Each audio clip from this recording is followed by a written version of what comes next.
I need your help, guys. Something has happened and it's quite a pressing matter, so I'm just going to jump straight into it. In 1944, the Philadelphia experiment happened.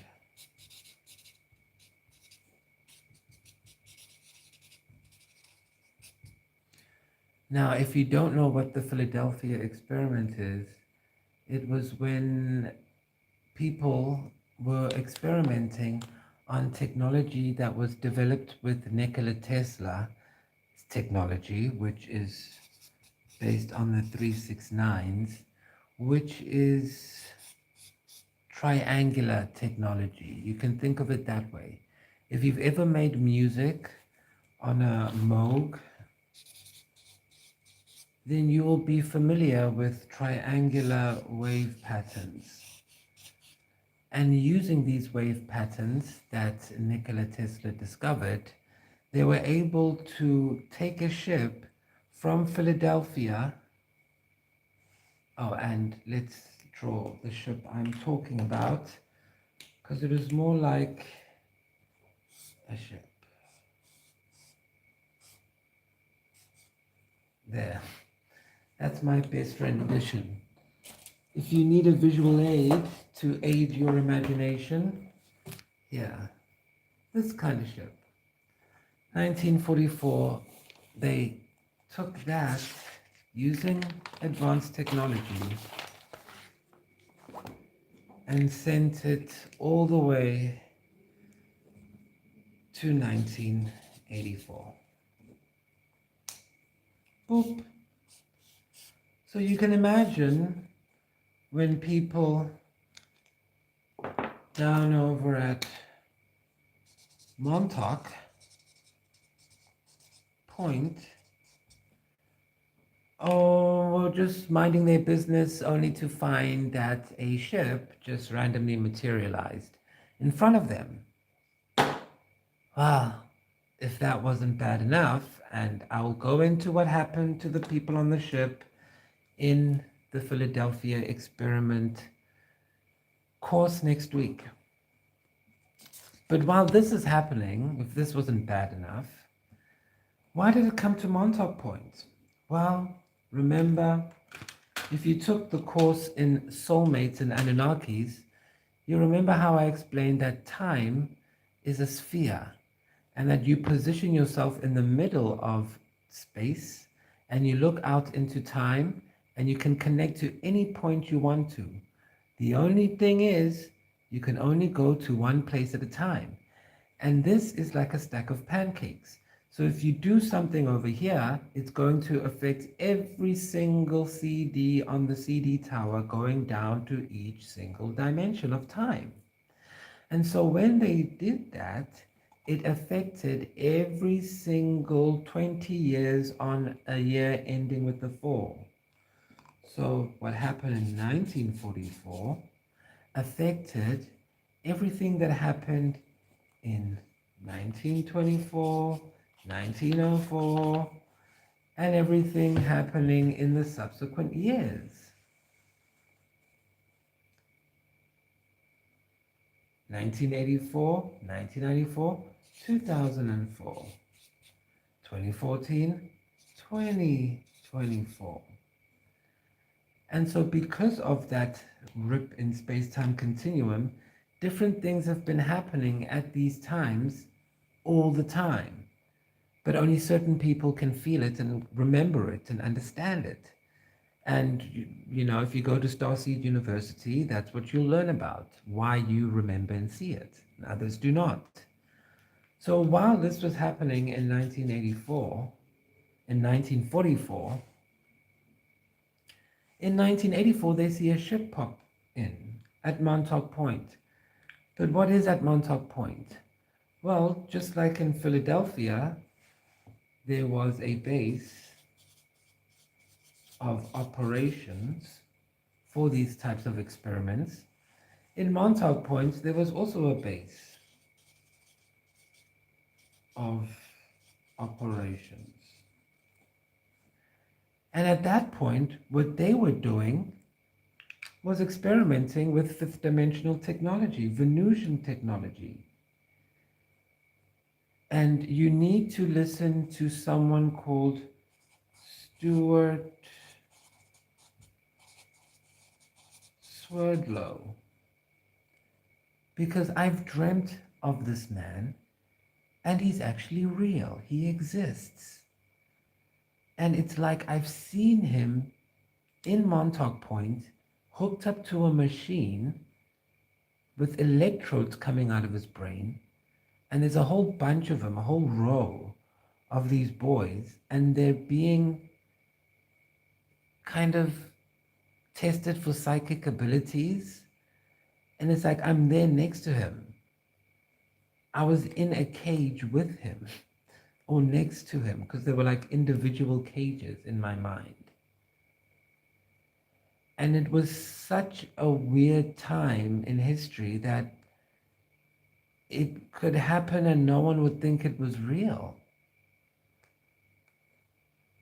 And so at that time, they were experimenting with technology, and someone fell asleep and some big monster got created and went running loose. And it's a whole long story. Go look at him. He tells it best.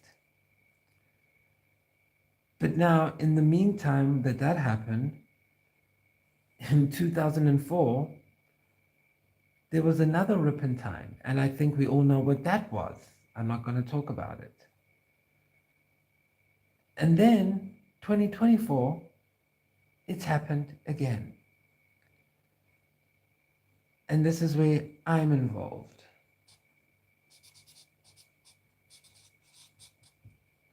Vikeli version 3.5.7.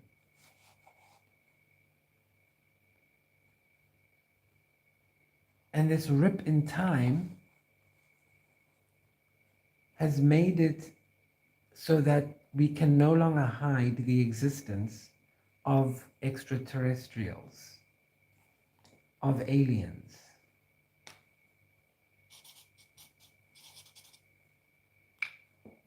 Okay? But it's not the aliens up there or out there, it's the aliens here.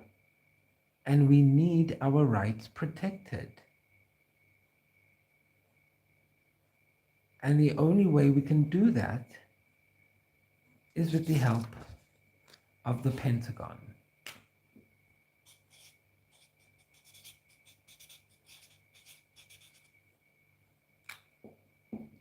Why the Pentagon? Well, let's read the signs.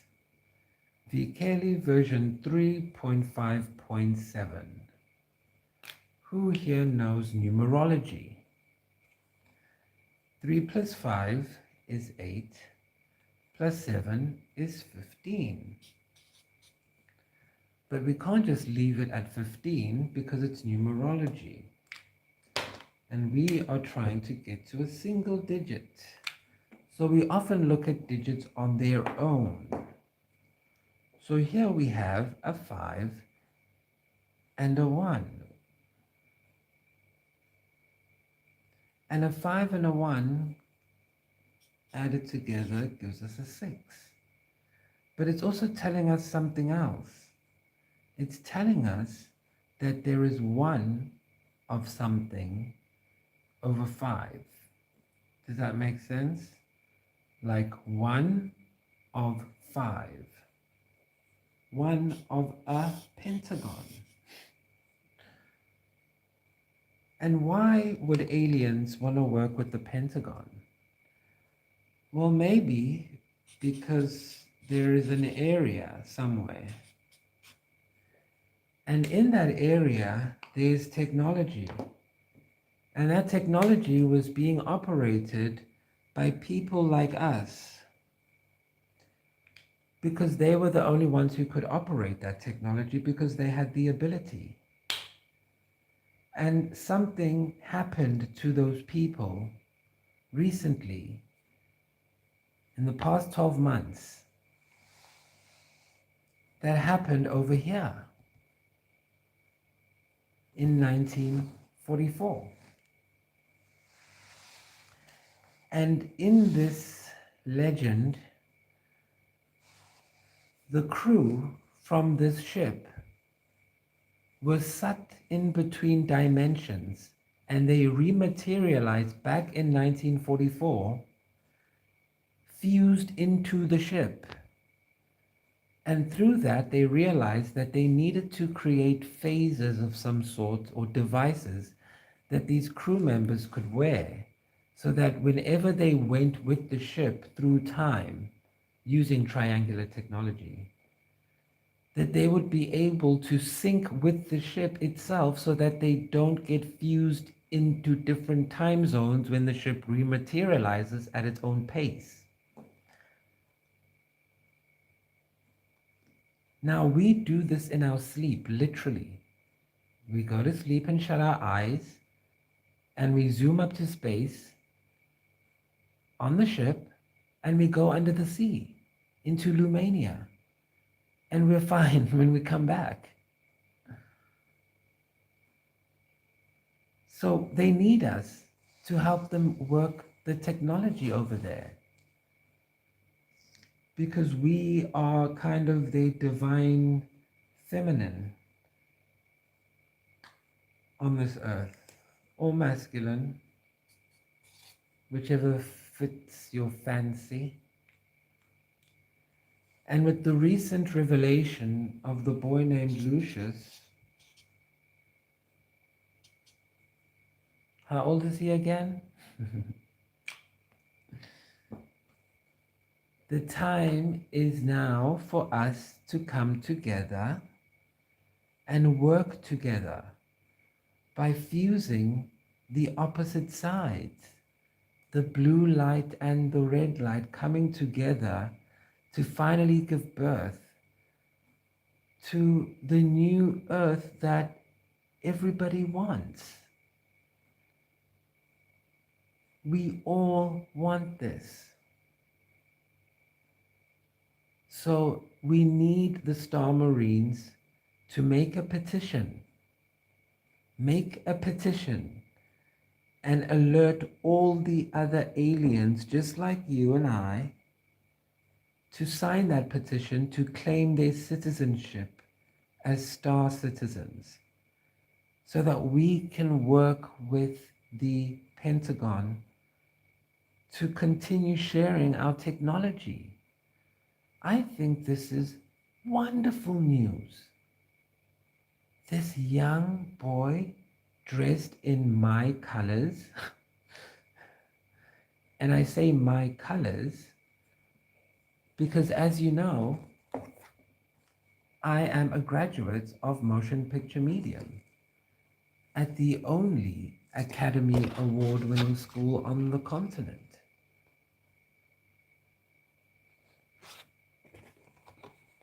Our graduation film was nominated for an Oscar equivalent in our country.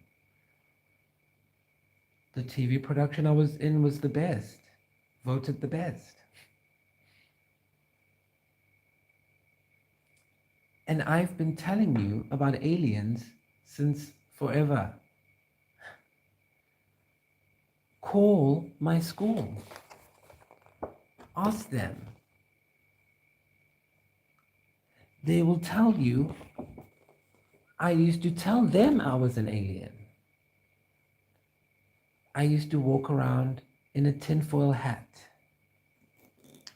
Not because I believed that the tinfoil hat was doing anything, but because I needed people to start to desensitize themselves to the idea that we exist. I needed to soften the blow a little bit. And so I'd walk around to the cinema in a tinfoil hat. Took pictures with multiple people, like a Teletubby. Because I knew this day would come. And now it has, and the media is talking about it. But I want you to hear from the horse's mouth, from the Arcturians, the ones who've been responsible all along for windowing your dimensional jumps. We'll explain that in another Starseed lesson. But in the meanwhile, go to the description box and click on the very first link you see, and you will witness this young man's testimony about what he saw in his dreams. That was uploaded 5 days ago. 6 days now. It was uploaded on the very same day of our Starseed University, where I shared the exact same thing. I drew a diagram of everything that boy said. You go through a hole, there's monsters that come out of the sea, there's marines dressed with green. I don't know those people.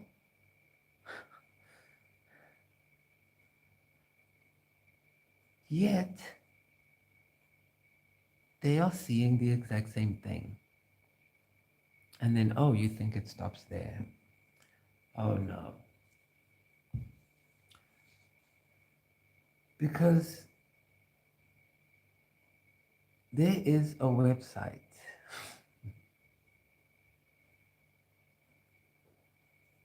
called Reddit. And on the website of Reddit, there is a place called the Mall World.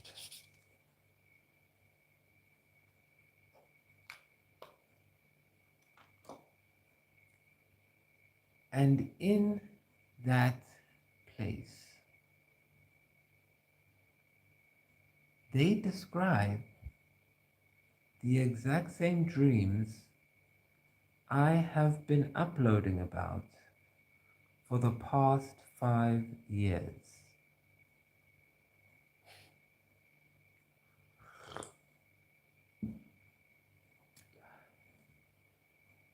I uploaded a picture to my Instagram of me made with AI flying on a silver disc, floating inside the earth. You know, something I had to come up with quickly because I didn't have time to come up with anything for this season. Normally I start by sweeps, but I was in a tough situation and I couldn't. So I was just making everything up as I was going along, and I didn't have time to do the research I would normally do. I didn't have my computers. I didn't have anything. Laptop, nothing. I just had this phone. And so I took the easy way out and I said, I'm just going to make everything based on my dreams even more. Like I always did, but I would add, some layers, some finesse, because, I went to school and stuff. And this is a motion picture we are making here. And so in 2019, when I was working on Star Marine, the show,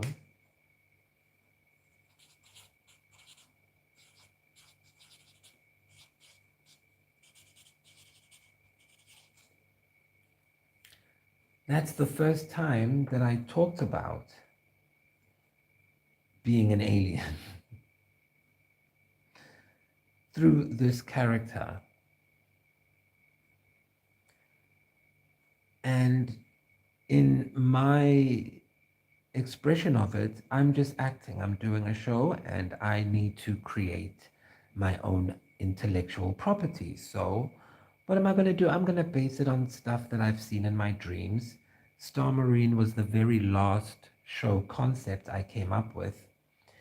And it just came out of nowhere, because the initial goal, the initial plan, after I'd written my research, which you can find on Script. Just type this in to Google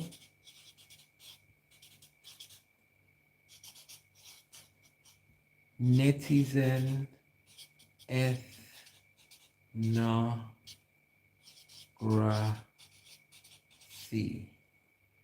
Type that into Google and see what comes up. That's the research that this channel is based on. And this research led me to invent this channel called Scribble Bites.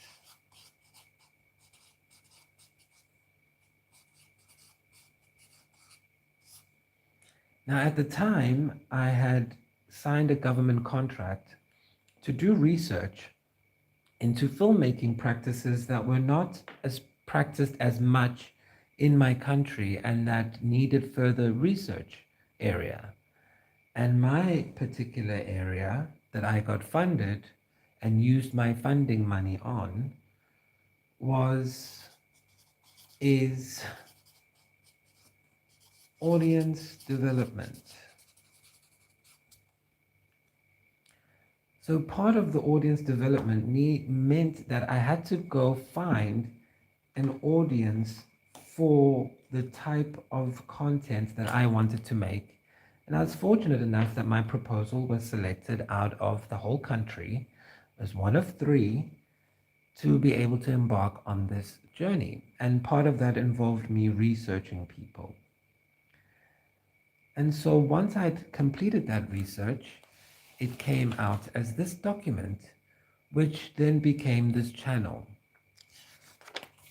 So when I saw my research, because that's the scientific method, you come up with an hypothesis, and then you do the experiment, and then you review the data, and then you figure out a way to present the data, and then you present the data and review. And so that's what I did.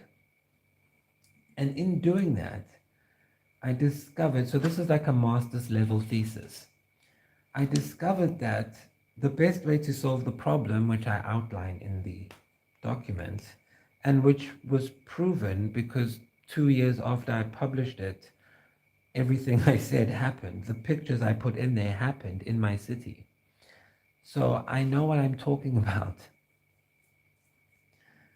And what I said in that paper is that in order to solve the issue, I'm going to employ a schema. And this schema is going to be kind of like this, right? Because that's what I noticed in the world when I was working. It was a 3D thing. And so I'll explain what I mean by this shortly. And so the name of the movie was called The Pyramid Scheme.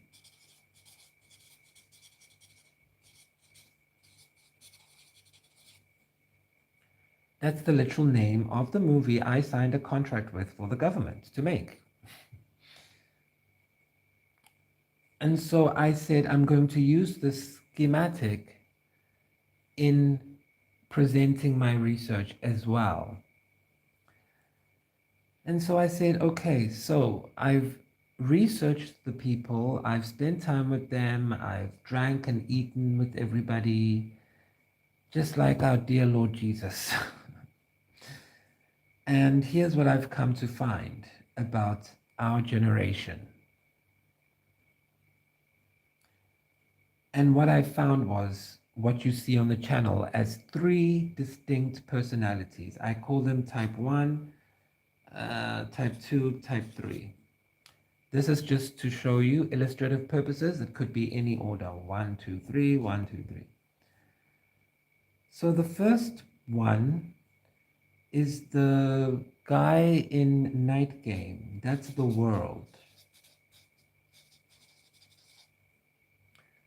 that I said I wanted to create.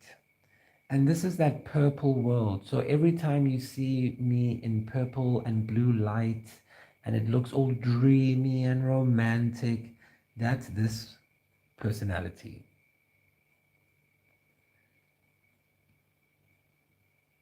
This one is called generic millennial programming.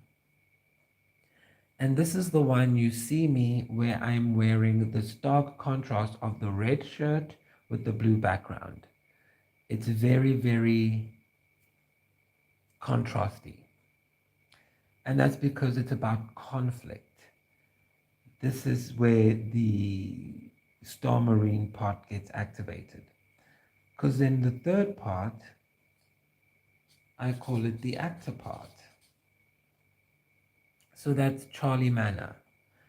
That's the end of the story, the fulfillment. Act 1, Act 2, Act 3. If you look at the customers or the viewers or the audience's expectations in the content they see at Scribblebytes. This is the journey they are supposed to go through. You're supposed to go from a night game view where you think this is just for fun, and then through listening to me talk, you have a stark contrast inside of you, kind of like a cognitive dissonance, where I awaken something in you that makes you pick a side. And the side you have to pick is what I say in the song Night Game, which is available on Spotify for streaming right now. Night Game by Mvikele, version 3.5.7. And in that song, I talk about your cognitive dissonance that you'll be experiencing right about now. In the second verse, when I say, is it fake or real? Who knows? But that's where love begins.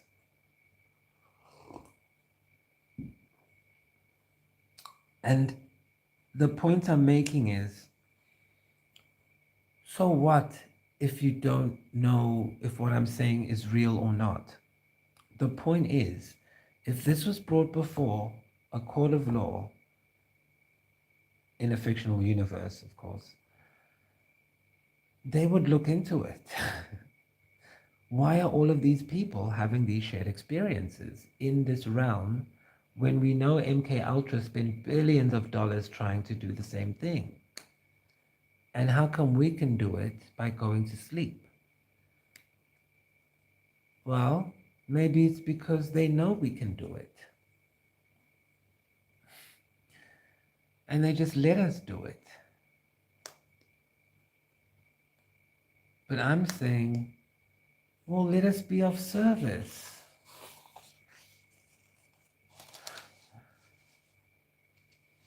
Because when those people disintegrated,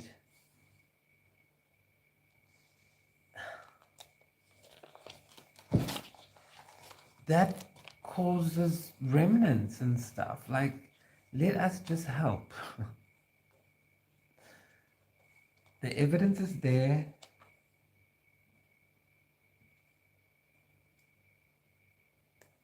It's like, let's move on. All of us. The Orion Wars are over. Let's move on and use this technology and bring it to the masses so everyone can have blue energy.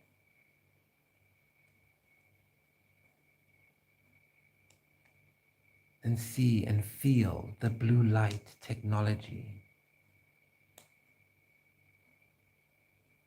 So they can get to the ultraviolet light, the black light.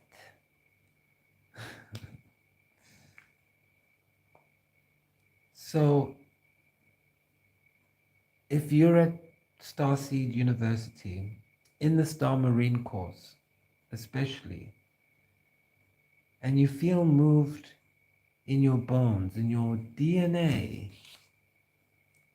to start that petition, to make that call to the Pentagon, to the other Star Marines, so that we can do our part, we can help. Because the situation calls for it. If you see something, say something, do something.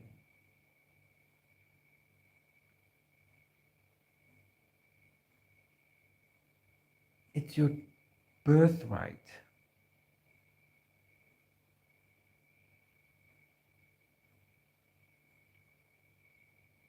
The spaceship is here. This is it. Welcome to Lumania. Are you ready to play?